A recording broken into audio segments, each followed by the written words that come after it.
بسم الله الحمد لله والصلاة والسلام على رسول الله السلام عليكم ورحمة الله وبركاته إلهي سبحانه وتعالى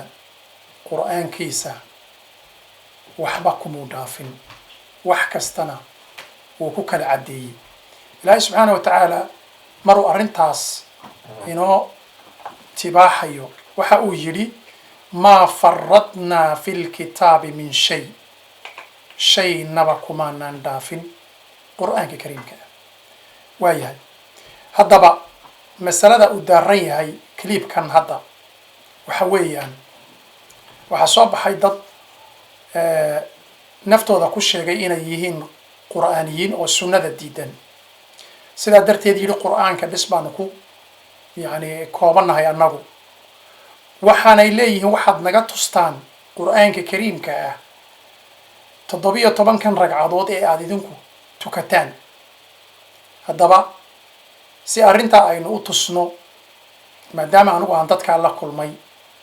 waxay igu kaliftay inaan ka duubo video afka ingiriiska ku baxayay iminkana aan kaga hadlo afka soomaaliga waayahay waayo may ahayn dad af soomaali ku hadlaya saas baa igu kaliftay inaan maaragtay ku duubo afka ingiriiska waayahay haddaba videogan wuxuu ku saabsan yahay keliya xisaabta 17 ragcadood ee la aynu tukanno oo maalin walba aynu tukanno 4 duhura 4 casra 4 cisha 3 maqriba iyo 2 aynu tukanno maxaan ku leeyahay 2 subaxa aynu tukanno in quraanka bal naga tusabay yiraahdeen si aynu haddaba uga tusno waxaynu u baahanay quraanku si direct iyo si dadbanba waxa uu sheegaa xisaabtu quraanku waxay ka mid tahay waxyaabaha uu quraanku adeegsado xisaabaha waayahay oo ilaahay subxaanahu wa ta'aala aayadda lafteeda 7 buu isticmaalay waa xisaab 7 waa 7 waayahay haddaba aayadda nambarkeedu waa 87 nebiguna wuxuu sheegay calayhi salaatu wasalaam inay ka hadlayso سورة الفاتحة هذا حرير كأنه لا لأن هاي سورة الفاتحة وحويان إن نكو آخرنا صلاتها ويواكي النبي يقول عليه الصلاة والسلام صلاة أن لغو آخرين سورة الفاتحة مرة ما يسترنا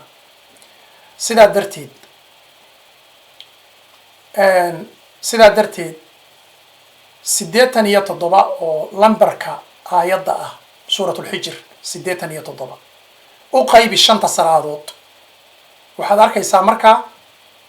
87 loo qaybiyay 5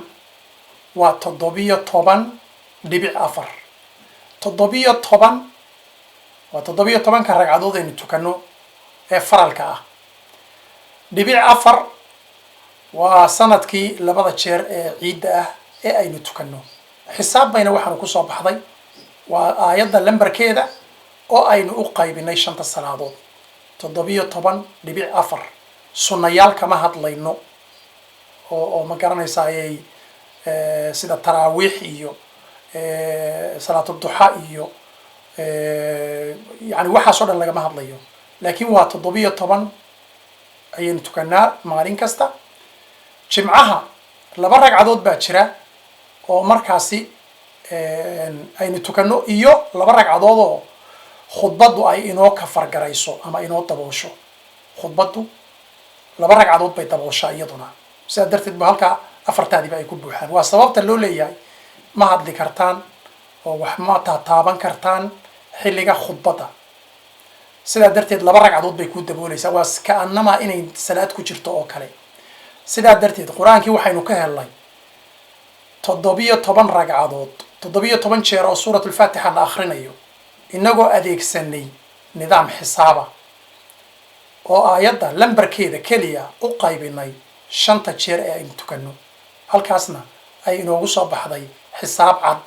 oo 17.4 ah sidaa darteed ilaahay subxaanahu wa ta'aala qur'aankiisa wuxuu ku dhaafay ma jirto sunnadu waxay ku cadaynaysaa ku waadixinaysaa wixii uu quraanku uu tuubay ee uu sheegay bay ku waadixinaysaa انت أصلا يكون صابسين هاي موضوعنا. وصلى اللهم على نبينا محمد وعلى آله وصحبه أجمعين. سبحان ربك رب العزة عما يصفون، وسلام على المرسلين، الحمد لله رب العالمين.